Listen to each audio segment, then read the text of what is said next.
네, 안녕하십니까. 안녕하세요. 안녕하세요. 네, 박수 박수. 자, 시작해 볼까요? 그럼. 예, 시작하도록 하겠습니다. 여기 서점이고요. 기린과 숲이라는 서점입니다. 여기가 위치가 덕양구청 뒤편에 있습니다. 일산. 네, 3호선 삼성역에 있습니다. 화정역. 화정역에 네. 있습니다. 자, 이 지금 프로그램 이름은요, 방구석 랜선 책방 콘서트입니다. 아, 그래요? 네. 기린과 숲과 함께하는 방구석 랜선 책상 콘서트를 시작하도록 하겠습니다. 책상 콘서트. 책방 콘서트. 네, 황정권이 어리버리하는데 제가 한번 다시 아니 하겠습니다. 아니라 여기 글씨를 네. 못 알아먹었어요 제가. 아, 그래요? 기린과 숲과 함께하는 방구석 랜턴. 랜턴은 뭐야 랜턴. 웃기려고. 예. 자, 랜선 책방 콘서트를 시작하도록 하겠습니다.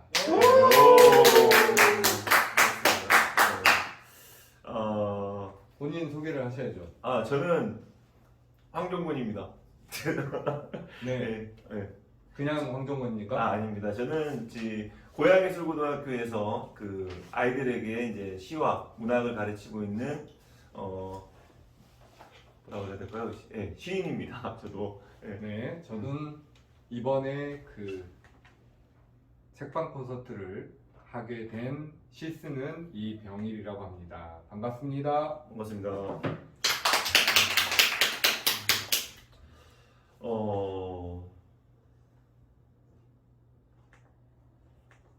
여기 저도 제일 항상 궁금했던 게 있는데요. 네, 그 시인들이라든가 뭐 작가들이 아무래도 이제 글을 읽고 이런 일들을 하니까 이렇게 서점에 오면 어떤 느낌이 있을 것 같아요. 뭐 대형 서점에 가면은 뭐 대형 서점만의 어떤 기분이 있고 또 작은 서점들만의 어떤 분위기들이 있는데 이 기린과 숲은 어떤 느낌이신가요? 기린과 숲은 고향에 온 기분입니다. 사실 고향이라는 게 이 책방 지기가 학교 선배인 이근일 시인이 연 책방이기 때문에 뭔가 그 집에 오면 형이 마주해주는 그런 느낌이 들었고 와서 다양한 책들이 많이 있어서 뭔가 행복해지는 기분이 듭니다. 네, 황 시인은 어땠나요? 네, 저는 네, 이 기린의 숲에 오니까 네, 이 형들의 큰 그늘을 느낄 수 있었습니다. 아, 네, 이 기린 같은 형과 네, 그 숲을 거느리는 형이 네, 딱 있고 같이 아까 밥 먹는데 네, 밥 먹고 형들이 앞에 딱 걸어가는데 너무 이렇게 든든해가지고 네. 제가 딱 어깨가 조금 더 넓어진 것 같아요. 아, 그래 그만 넓어졌으면 좋겠는데. 네, 네, 그렇습니다. 저희 오늘 이제 그 청소년 시에 대해서 좀 네. 이야기를 나눌까 해요. 네, 근데 제가 좀 오면서 늘 이제 저는 이제 학생들을 가르치는 선생님으로서 네, 조금 이제 궁금한 게 좀 있었습니다. 왜냐하면 우리가 동시라는 거는 확실한 어떤 장르가 있고 또 이제 시라는 또 성인들의 어떤 장르가 있고 이 청소년 시라는 건 사실 이제 막 이제 활성화가 되고 있고 사실 뭐라 그래야 될까? 약간 생소하다 할까요? 이게 동시보다 조금 수준 높은 거를 청소년이라고 해야 되나? 아니면 시보다 조금 뭐라 그래야 될까? 언어적으로 좀 쉬운 언어로 시를 만든 것이 청소년 시라고 해야 될까? 좀 약간 그 정의를 잘 내리기 어렵거든요. 아, 네. 그래서 그 이번에 이제 청소년 시집을 내셨으니까 한번 여쭤보고 싶은데요. 청소년 시가 어떤 장르입니까? 청소년 시는 쉽게 얘기하자면 중고등학생들의 생활이 깃든 시가 청소년 시가 아닐까 싶습니다.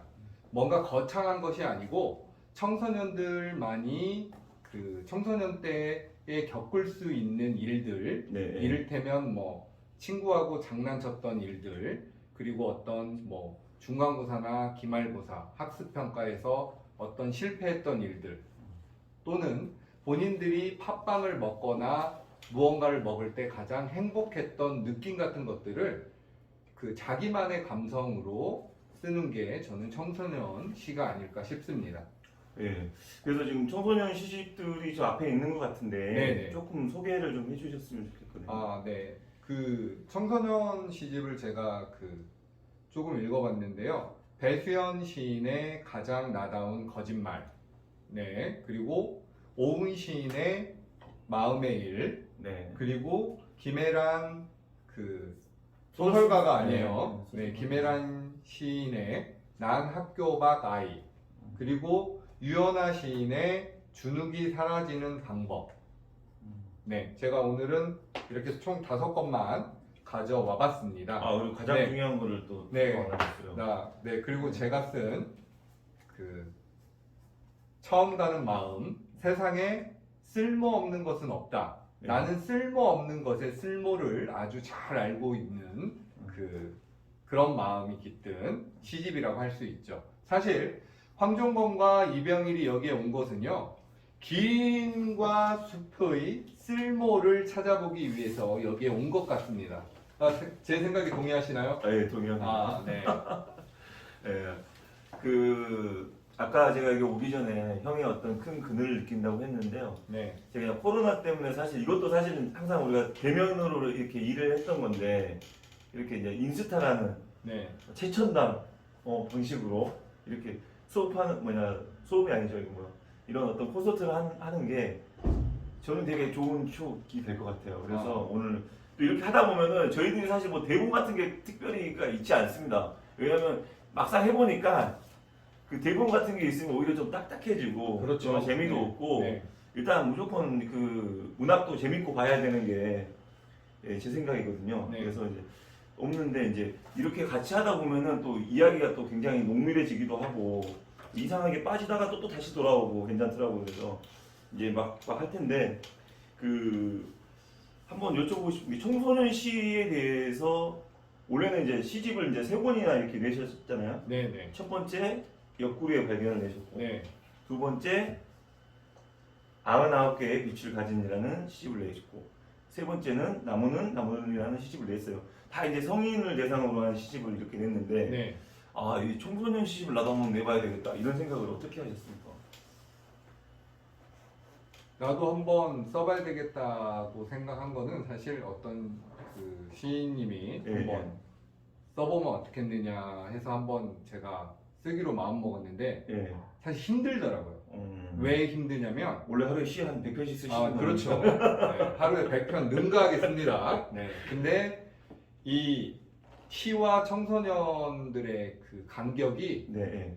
커요, 사실은. 왜냐면 20년 전의 이병일과 2020년에 사는 이병일은 달라요. 다르죠. 네, 다르기 때문에 요즘 청소년들의 삶을 어떻게 엿볼 것인가를 가장 어려워서 예. 사실은 제 조카들한테 제가 자문을 구했습니다. 네, 네, 네. 고등학교. 그러니까 저희 때 고등학교 생활과 지금의 고등학교 생활은 우리 황종건 시인이 예고해서 강의를 하고 있기 때문에 네, 네. 더 잘할 거라고 생각을 해요. 요즘 뭐 저희가 지금 인스타그램을 하면서 사실 지금 좀 안 좋게 얘기하면 나댄다고 얘기를 하잖아요. 예, 예. 이 나댐이 요즘 아이들에게는 어떻게 나타나 있는지 좀 알려주시겠어요?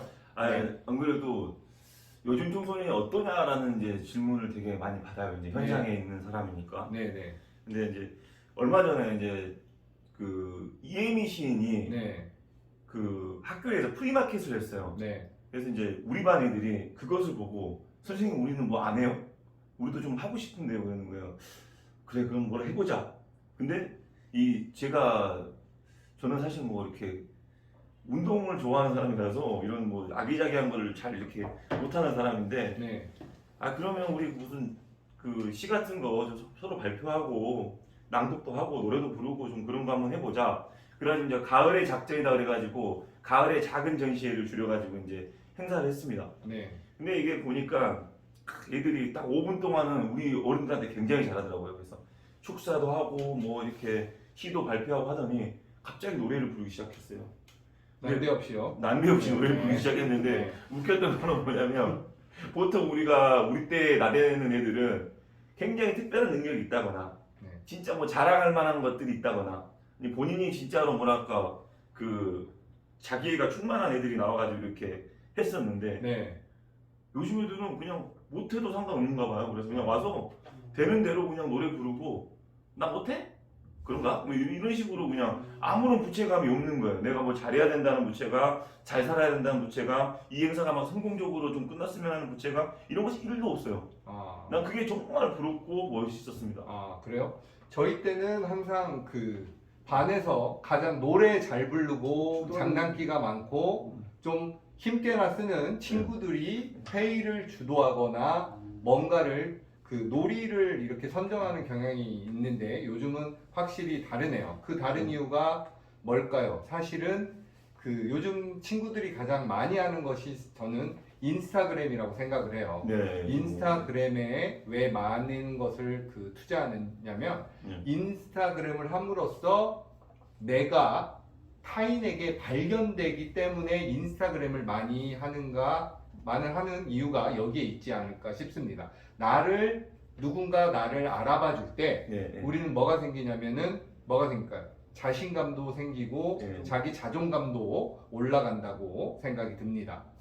네. 아주 우리 많이 먹었습니다. 이병희 시인님 보는 재미가 있다네요. 네, 지금 3명, 4명 모질랍니다. 네, 아까 4명. 19명까지 갔다가 황정문 씨 이제 알아서 하세요. 20명 못 넘으면 아니까. 노래 재밌잖아요, 쌤이요. 이게 황민경이라는 이제 지금 제자인데. 네. 이놈 새끼 지금 수업 시간이고 지금 핸드폰 내놓고 지금 네. 수업 들어야 될 학생인데 지금 아주 훌륭한 그 시를 쓸 수 있을 것 같아요. 이렇게 그 외면을 많이 하는 친구들이 시를 잘 씁니다. 저희를 외면하는 게 아니라 학교 수업을 외면한다고 해서 꼭 나쁜 것은 아니라고 제가 말씀을 드립니다. 그러면 저 한번 여쭤보고 싶은 게 이제 학교의 이제 선생님이기도 하고 그냥 고등학교 때 선생님이기도 하셨고 이제 대학에서 이제 또 교수님이신데 그 이병희 시인님은 고등학교 때 굉장히 훌륭한 학생이셨습니까?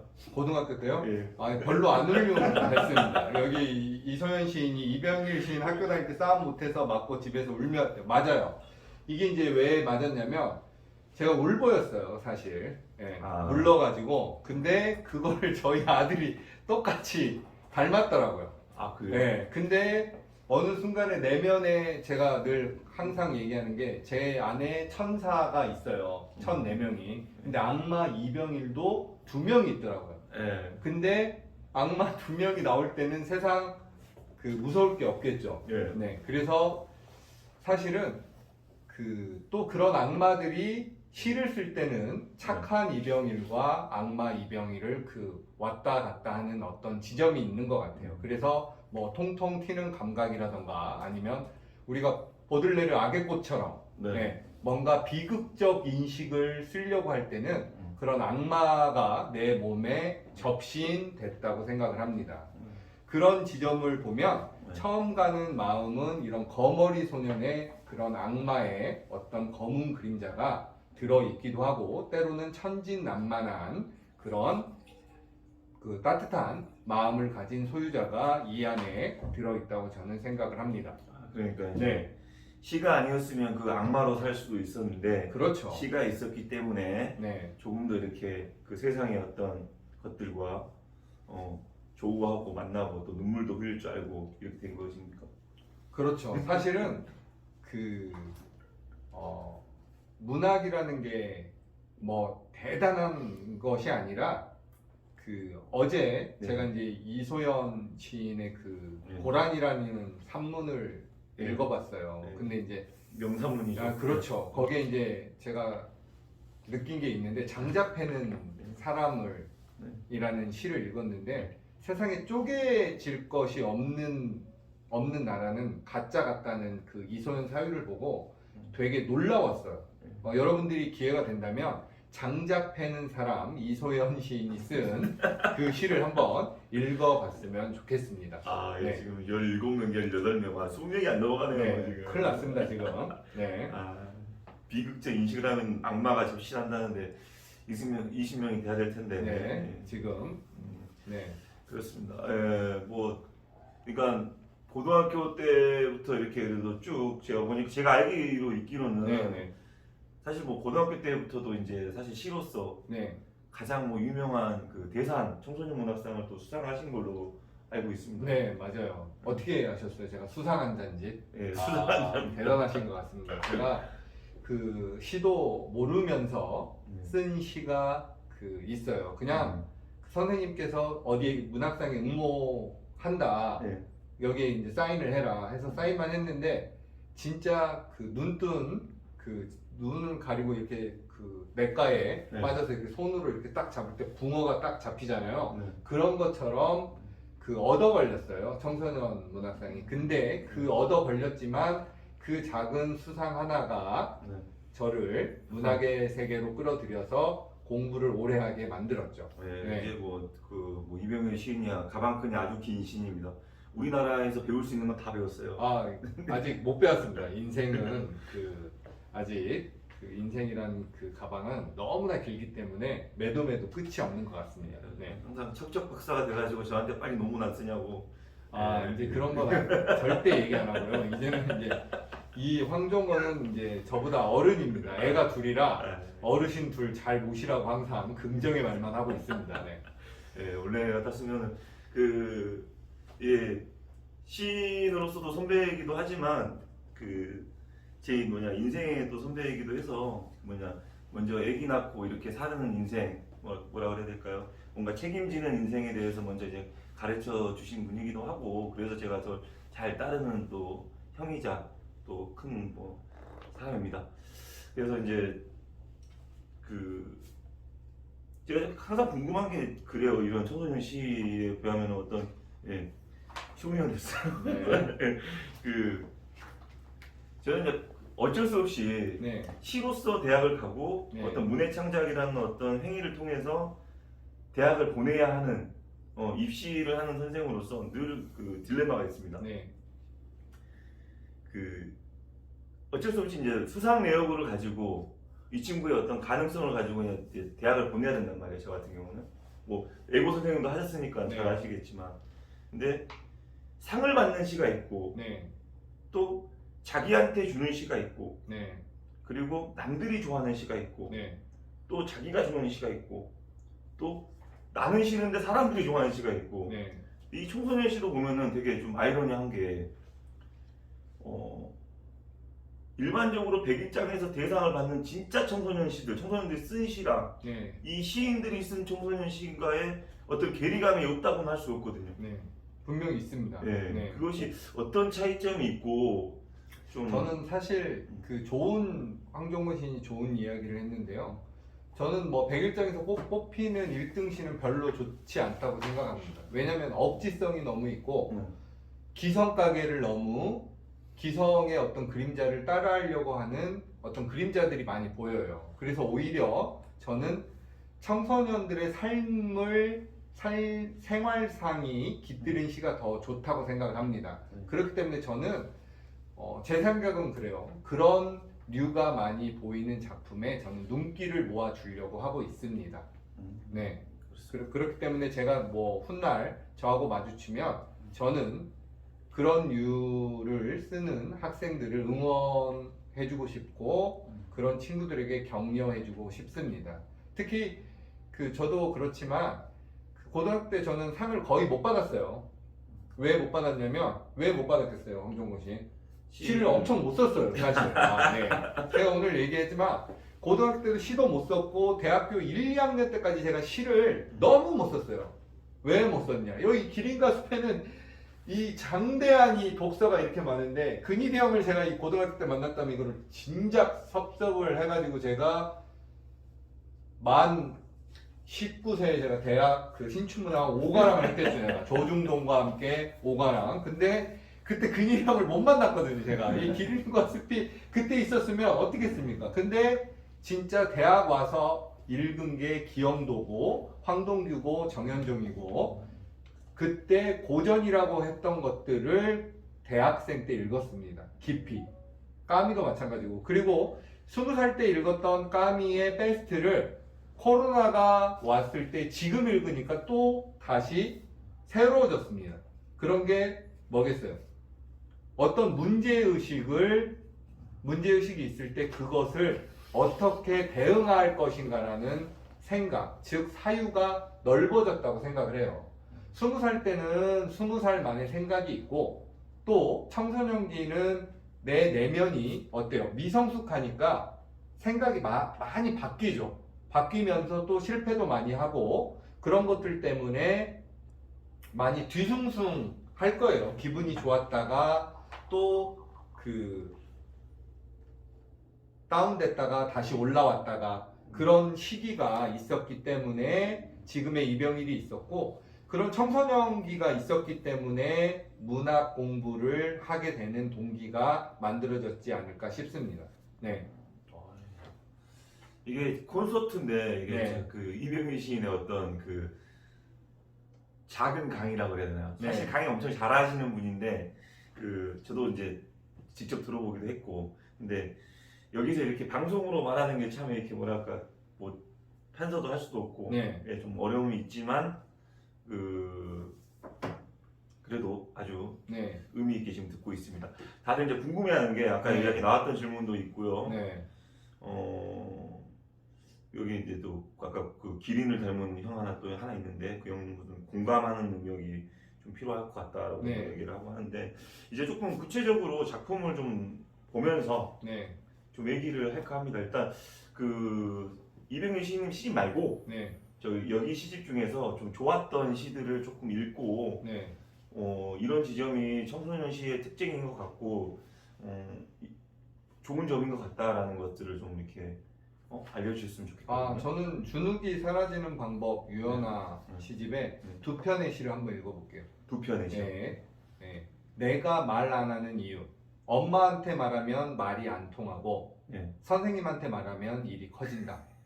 자, 어떤 것 같아요? 네, 맞는 말인 것 같습니다. 그렇죠. 저희도 맞잖아요. 네. 부모님한테 말할 수는 없어요. 네. 일이 커지고 또 선생님한테 말하면 더 커지니까 결국은 이 주눅이 사라지는 방법의 유연아 시집의 시적 화자는 이모한테 모든 거를 이야기하는 어떤 소녀예요.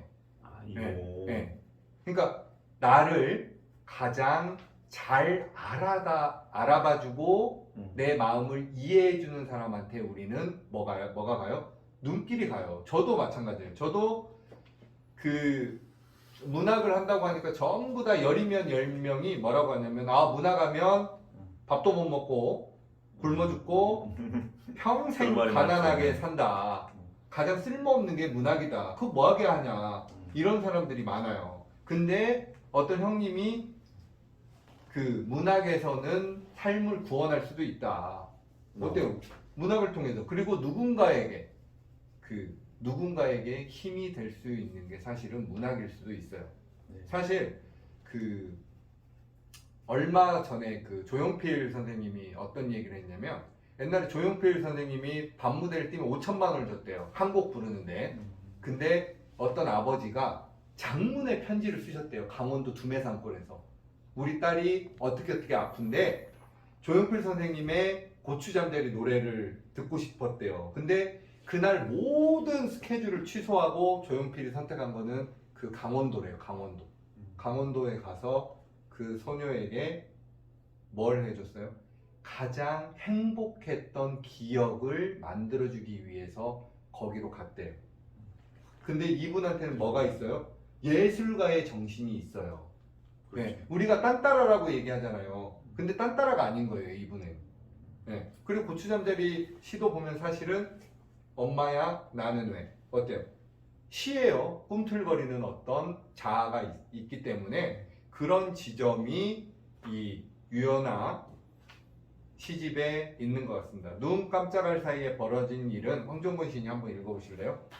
아니 근데 네. 아까 내가 말 안 하는 이유 읽으면서 네. 문득 저도 시 한 편이 생각났습니다. 네. 이게 애가 아프면 마음이 아프고 네. 남편이 아프면 머리가 아프대요. 아, 우리 그래요? 와이프가. 아, 벌써 시인이네요. 아, 그래서 아주 훌륭한 갑자기 감각을. 그 뭐냐 생각이 납니다. 예.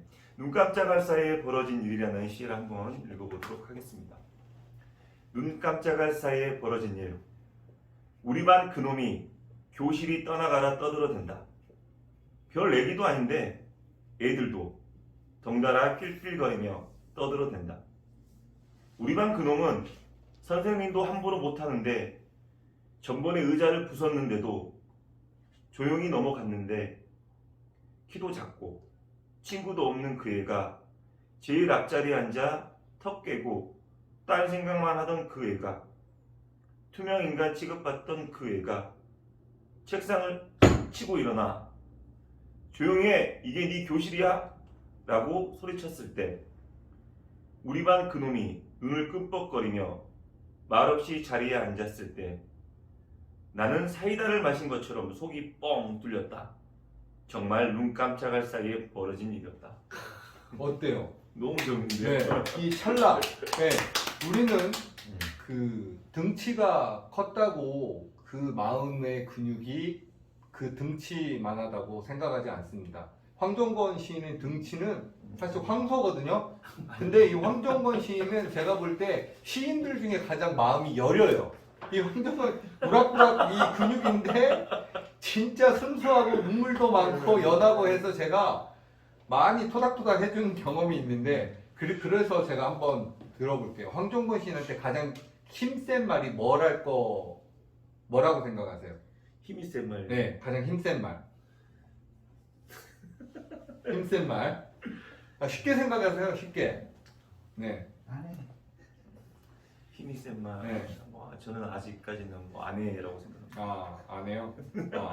저는 이 김혜란 시집의 난 학교 밖 아이를 보고 네. 그 많이 공감이 되고 마음이 많이 아팠어요. 네. 네. 그 세상에서 가장 힘센 말을 제가 한번 읽어보겠습니다. 네. 세상에서 가장 힘센 말. 세상에서 가장 힘센 말을 아시나요? 사막 한가운데를 걸어가다가 더 이상 한 발짝도 내딛기 힘들 때 올라타면 지친 나를 태우고 터벅터벅 낙타처럼 끈기 있게 걸어가는 말. 외롭고 추운 눈밭에서도 나를 떨어뜨리지 않고 터벅터벅 소처럼 묵묵히 걸어가는 말. 아무리 추울 때도 체온이 내려가지 않아 그 말등에 타기만 하면 핫팩을 100개는 가진 것 같은 내겐 그런 말이 있는데요. 나는 가끔씩 그 말에 올라타요. 학교를 그만둔 날 엄마가 내게 해준 말, 괜찮다는 말. 자, 예, 괜찮다는 말이 가장 힘센 말이라고 이 청소년 시집의 화자가 이야기합니다. 사실 이 청소년 시집의 학교 밖 아이니까 자퇴를 낸 아이인데 이 시집을 읽어보면 어떤 지점이 가장 마음에 아프냐면 쟤는 학교 그만뒀어. 쟤하고 놀지 마. 물들어. 이렇게 말하는 부모님이 있어요. 분명 있을 것 같아요, 없을 것 같아요. 있죠. 네. 저희 때도 지금은 엄청 개발 잘 돼가지고 네. 거의 부호가 됐는데 웅천에 사는 애들이랑 놀지 말고 그 가난하고 학교 안 다니고 뭐냐 못 배우고 좀 이렇게 그런 애들만 다니는 데라고 네. 그쪽 동네 애들이랑 뭐 만나지도 말라고 했던 기억이 납니다. 네, 여기 독자들 한번 말을 보면 저는 엄마라고 생각해요. 맞아요. 가장 힘센 말, 엄마. 엄마 맞죠. 네. 사실 우리가 아플 때 누구를 찾아요? 엄마를 찾습니다. 엄마를. 네. 네. 근데 어느 시인이 또 그 돌아가시기 직전에 엄마를 부르면서 시를 썼다고 해요. 네, 그만큼 엄마라는 말은 세상에서 가장 좋은 말이면서 힘센 말이 아닐까 싶습니다. 네. 오늘 이 오은의 마음의 일은요, 그 아침의 마음이라는 시가 눈에 확 들어왔습니다. 황 시인이 또 한번 읽어볼까요? 네. 아침의 마음에 대해서 읽어보겠습니다. 아침의 마음. 눈을 떠도 다 보이는 것은 아니다. 세수를 해도 다 씻기는 것은 아니다. 걷고 있다고 해도 꼭 어디론가 이동하는 것은 아니다. 가만히 있다고 해도 법석이지 않는 것은 아니다. 입을 다물고 있다고 할 말이 없는 것은 아니다. 겉으로는 웃고 있지만 심장이 뛸 때마다 속에서는 눈물이 뚝뚝 떨어진다. 발끝에 보인 눈물이 굳은 살로 박히는 아침. 바깥이 밝다고 안까지 찬란한 것은 아니다. 그런 내용. 네. 겉과 속이 다른 거 봅니다. 네. 어땠어요? 이 시 방금 읽은 시요? 네. 아까 힘세다는 말이 네. 이제 괜찮다라고 이야기를 했잖아요. 네. 저는 엄마가 여기서 또 가장 또 힘이 센 말이라고 했고 네. 이걸 다 이제 종합적으로 한 건 아니지만 네. 제가 어머니가 이제 어머니한테 이제 글을 쓰겠다고 저도 이제 시를 한번 써보겠습니다 어머니라고 네. 이야기를 했더니 어머니가 이게 좀 표정이 안 좋아요. 네. 누가 봐도 안 좋아. 네. 근데 딱 무릎을 치더니 우리 아들이 쓸데없는 짓은 안 하는구나. 네. 근데 속은 완전히 문드러졌겠지만은 네. 아들한테는 쓸데없는 짓을 한 건 아니다. 라고 이게 말하는 게 약간 겉과속이 다른 마음. 아침의 마음 같았거든요. 이게. 그렇게 읽었습니다. 아, 훌륭합니다. 저도 그 시를 계속 쓰라고 하신 분은 저희 어머니고 네. 아버지는 그 견딜 수 없는 그 희곡을 썼을 때 제가 이제 그 A4 용지로 한 11장, 12장인데 그걸 읽으시고 하신 말씀이 최고의 칭찬이 욕봤다예요. 욕봤다. 욕받다. 네, 이 긴 글 쓰느라 욕봤다. 그게 최고의 칭찬인데 굉장히 이제 그때부터 칭찬만 하시더라고. 글 열심히 쓰라. 네, 그동안에 내가 그 주위 사람들 말만 믿었지 너를 믿어. 그러니까 30살 때부터 믿음의 야구를 한 거예요. 믿음의 야구 아시죠? 예. 네. 그리고 이 가장 나다운 거짓말 이 배수연 시인의 청소년 시집은요. 이 시집도 통통 튀는 감각이 있어요. 저는 이 변명이라는 시도 굉장히 재밌게 읽었는데 제가 한번 읽어보겠습니다. 변명. 나는 나를 매일 보니까 알지. 나처럼 생기기는 참 쉽다. 나는 나를 매일 보니까 알지. 나처럼 말하기는 참 쉽다. 나는 나를 매일 보니까 내가 무서워하는 걸 무서워하고 내가 지겨워하는 걸 지겨워한다. 쉬우니까 계속 그렇게 한다. 와, 이건 나는 나를 뭘로 읽어보냐면 타짜로 읽고 있어요. 네, 시쓰기의 기본은 내 자신의 나를 발견하는 일이 시쓰기의 기본이라고 저는 생각합니다. 그렇기 때문에 그런 지점이 있어야 그 한편의 시가 나오고 청소년만은 그러니까 또 다른 나를 발견해야 청소년 시기를 건널 수 있다고 생각을 해요. 대한민국 교육은요 사실 가장 쉬운 게 시험이에요.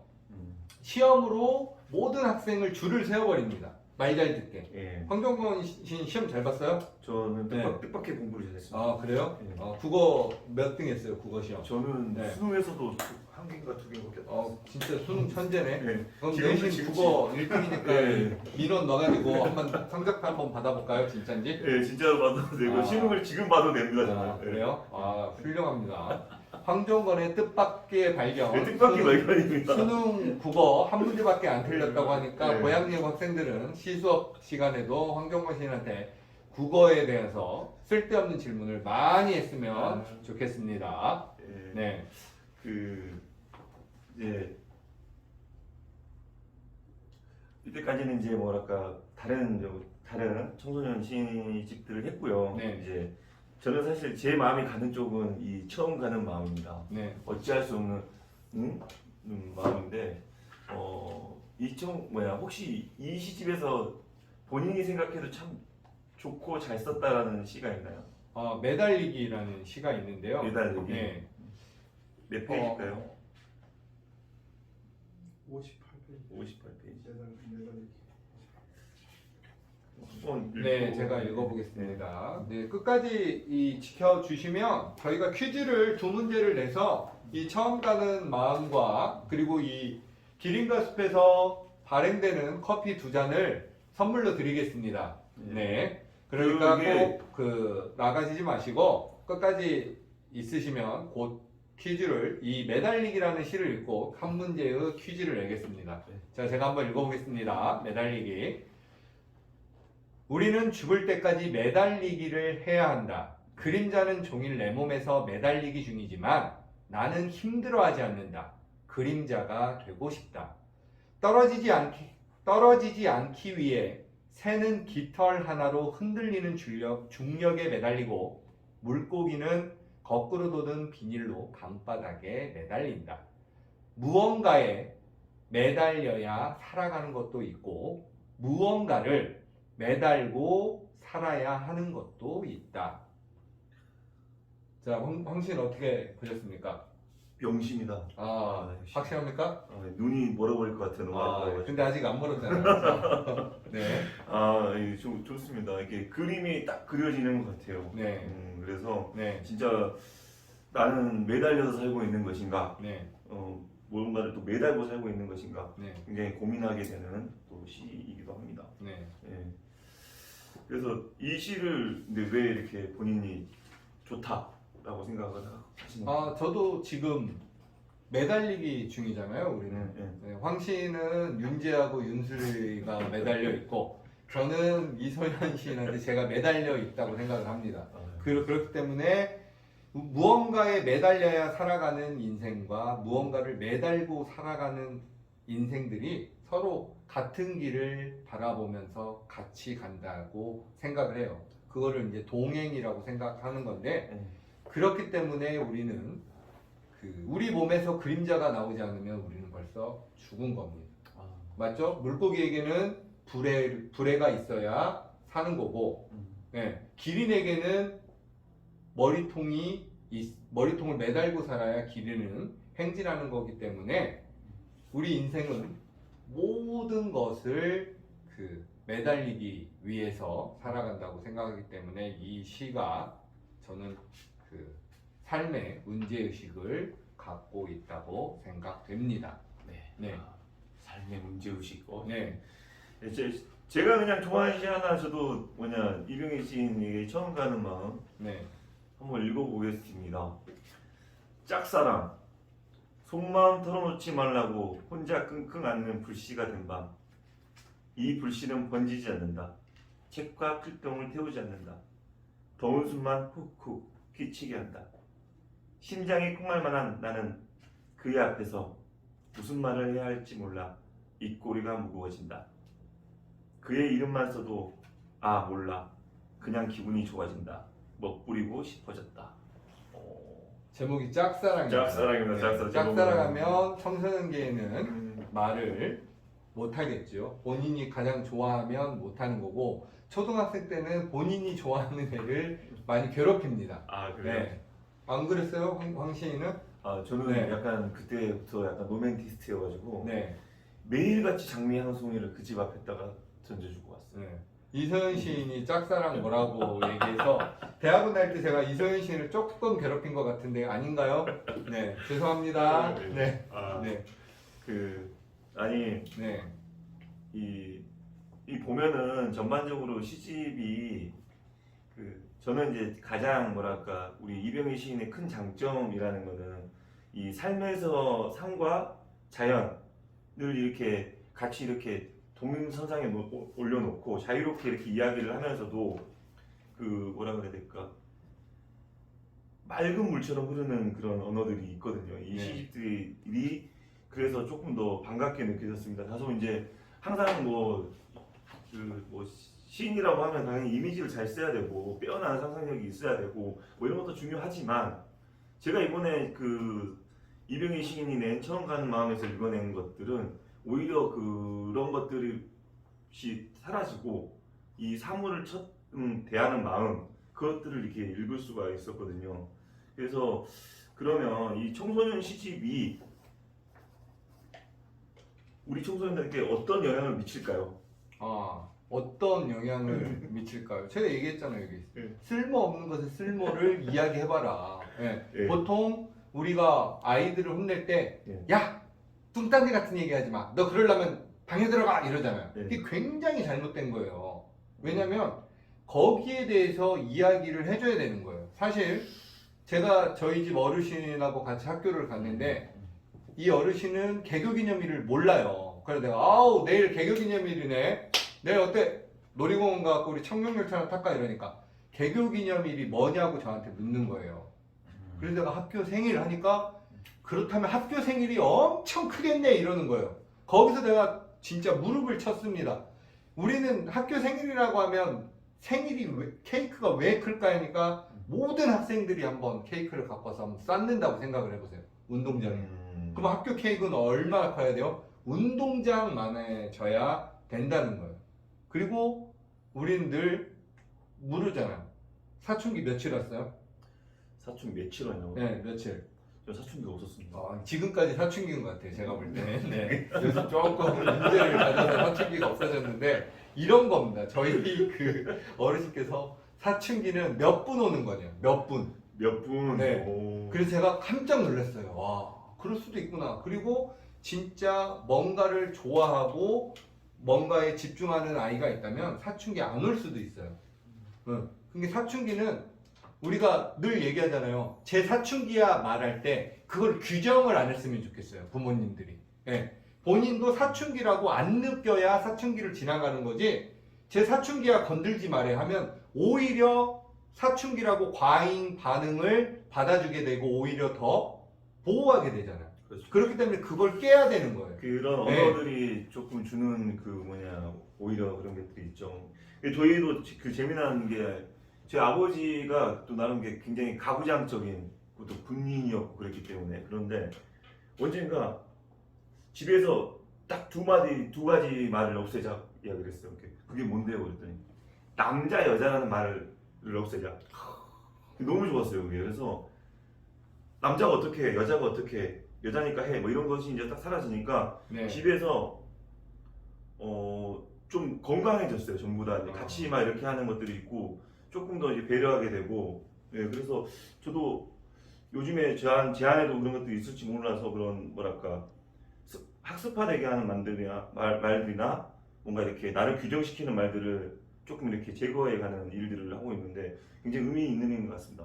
저도 너 사춘기야 이렇게 물었던 적이 상당히 많은데 반성하세요. 네, 반성을 하겠습니다. 그리고 모든 오늘부터 집에 가서 청소, 빨래, 밥. 예, 다 앞으로 해놓고 10년 동안 하세요. 10년 아, 동안. 다 해놓고 왔습니다. 아, 10년 동안. 여기 오늘 이가은, 윤지 엄마.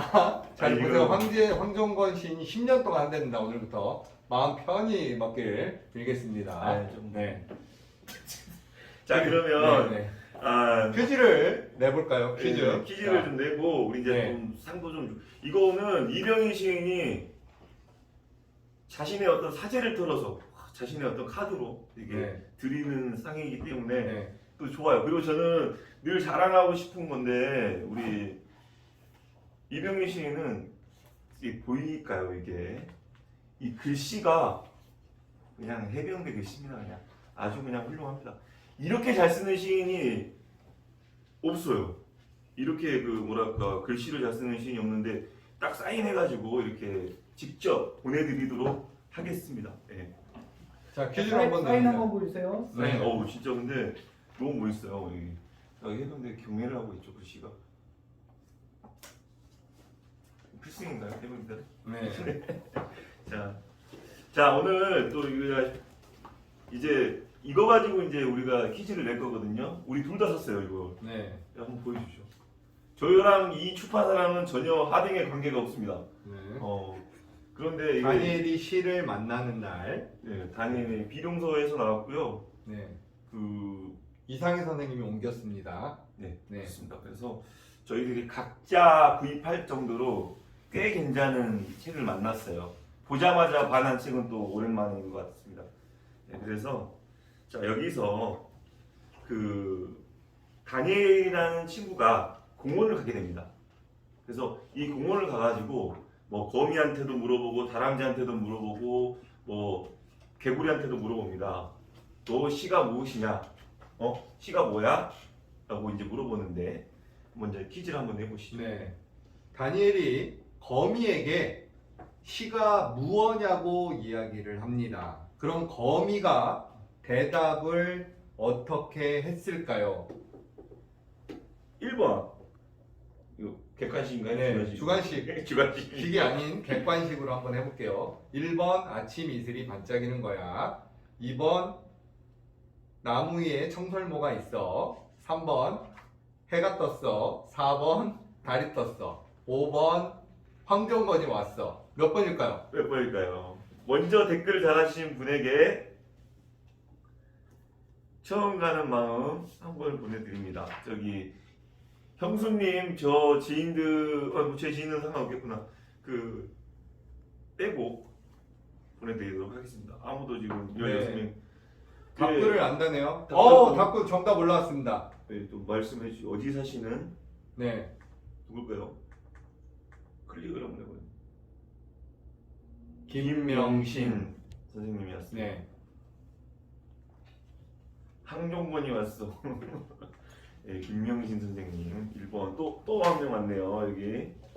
가장 먼저 하시는 분이 끝난 거예요. 해병대 시대. 해병 이게 끝났어요. 이제 네. 문제를 하나 더 내도록 하겠습니다. 네, 처음 가는 마음은 2번 준비됐습니다. 네. 두 번째는 황종건 시인이 한번 내보시죠. 자 여기 그림이 있는데요.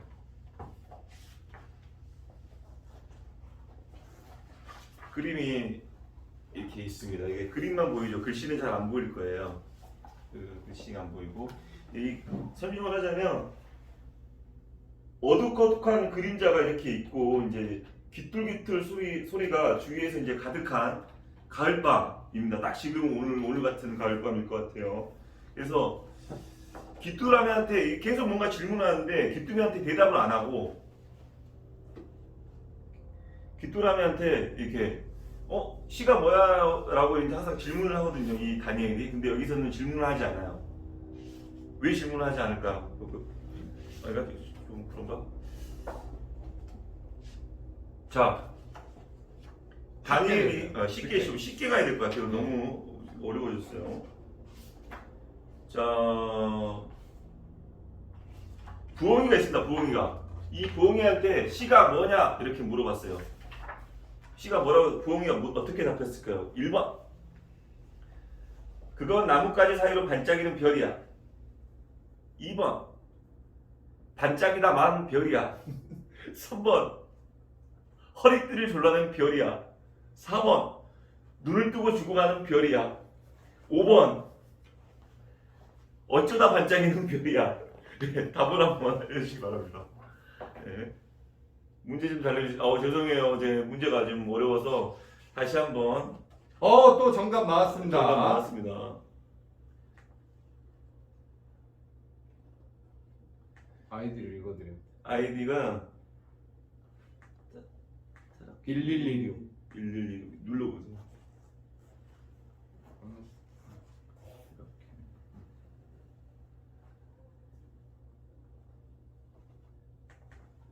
자, 먼저 달아주신 분들에게 해병대식 문제입니까? 라고 하는데 아닙니다. 해병대식 문제가 아닙니다.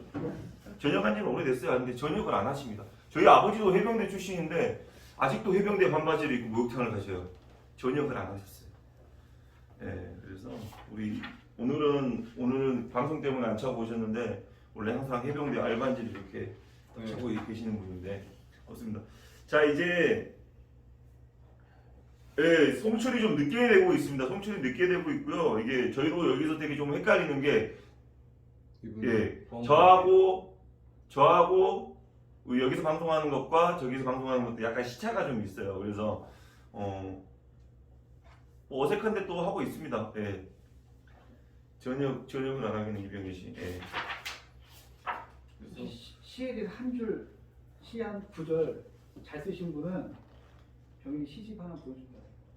남은 자, 그리고 이제 진행이 지금까지는 진행되는 너무 이제 쉽게 이제 우리가 이제 사실 주려고 이렇게 퀴즈를 냈는데 순간 대주제. 처음 나방치곤 최고입니다. 예. 감사드립니다. 네, 감사합니다. 그래서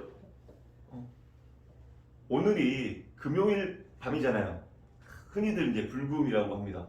불타는 금요일. 네. 그래가지고 이제 휴일이 시작되고 딱 뭐라 그래야 될까, 맥주도 한잔하기 좋고 딱 쉬기도 좋고 그렇습니다. 그래서 그 금요일 밤은 무엇이다? 아까 우리가 이야기했듯이 뭐 이 친구 거미는 시가 한 줄짜리 네, 한 문장을 줄짜리. 만드는 100일장인데요. 순간의 재치를 볼 예정이니 그 문장을 만들어 주셔서 저희가 가장 돋보이는 그 문구를 쓰신 분께 제 시집 나무는 나무늘을 보내드리도록 하겠습니다. 금요일 오후에 다들 직장에 있을 시간인데 예. 저희도 지금 직장에 있는 거랑 다름없습니다. 간헐적 직장이긴 하지만 이렇게 가끔씩 직장을 얻긴 합니다. 예. 금요일 밤이란 금요일 오후란 자, 이 시집을 보내드리겠습니다. 시제가 시제가 제가 찍게요. 네. 밤이란 자, 금요일 밤이란 무엇다? 무엇이다. 네. 이것을 아까 것처럼 아까 거미는 아까 아침 이슬이 반짝이는 것들을 시라고 했고 네. 또 청설모는 바삭바삭 나뭇잎이 바스락거리는 소리가 시라고 그랬고 네. 그 오늘의 착장 그 이유진 선생님이 쓰시는 거 보면 일요일인데 여기서는 행복은 한 가지 모습이 아닐 걸이라고 얘기했습니다. 그렇죠. 행복은 어떤가요? 행복은 다양합니다. 다양하기 때문에 황종건 시인은 아침도 짜장면, 점심도 짜장면, 저녁이 짜장면 먹는 게 행복하대요. 요즘 가장. 네. 아침에 스낵면, 점심에 신라면, 저녁에 짜파게티 먹을 때 이 고기 좋아하고 본숙이 좋아하던 황종건이 드디어 한 가정이 이루어 정말 라면을 실컷 먹구나. 네. 그래서 그걸로도 이렇게 훌륭하게 가을이 오고 천고마비의 어떤 계절을 맞이하는구나 이런 생각을 하면 정말 감격스럽습니다. 네. 사실 그 내 몸 이야기 올리 제가 이 기린과 책방에서 그냥 순식간에 빼서 펼친 글인데요. 속눈썹이라는 제목을 갖고 있는데 사실 이런 대목이 눈에 들어와요. 나는 속눈썹이 길다. 우리 가족들 모두 속눈썹이 길다. 어렸을 때 샤프심 올려두기 같은 놀이를 했던 것이 언뜻 기억난다. 와, 저는 속눈썹이 그렇게 안 길어서 샤프심을 올려놓는 놀이를 해본 적이 없는데 황종건 시인은 속눈썹이 좀 길어요. 샤프심 올려놓는 그런 게임을 해봤나요? 저는 안 해봤고 윤재가 속눈썹이 아주 깁니다. 윤주보다 더 길어요. 그래서 오늘 가서 한번 해봐야 되겠네. 그래요? 금요일 밤은 시다. 별로 마음에 자꾸 보고 싶은 별이다.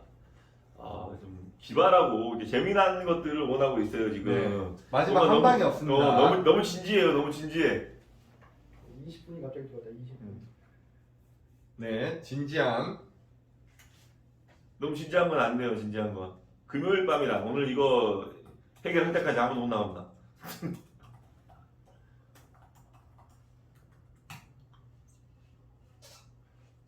금요일 밤은 센스쟁이가 딱 없는 것 같아요. 저희가 지금 어디서 무엇을 하고 있나요?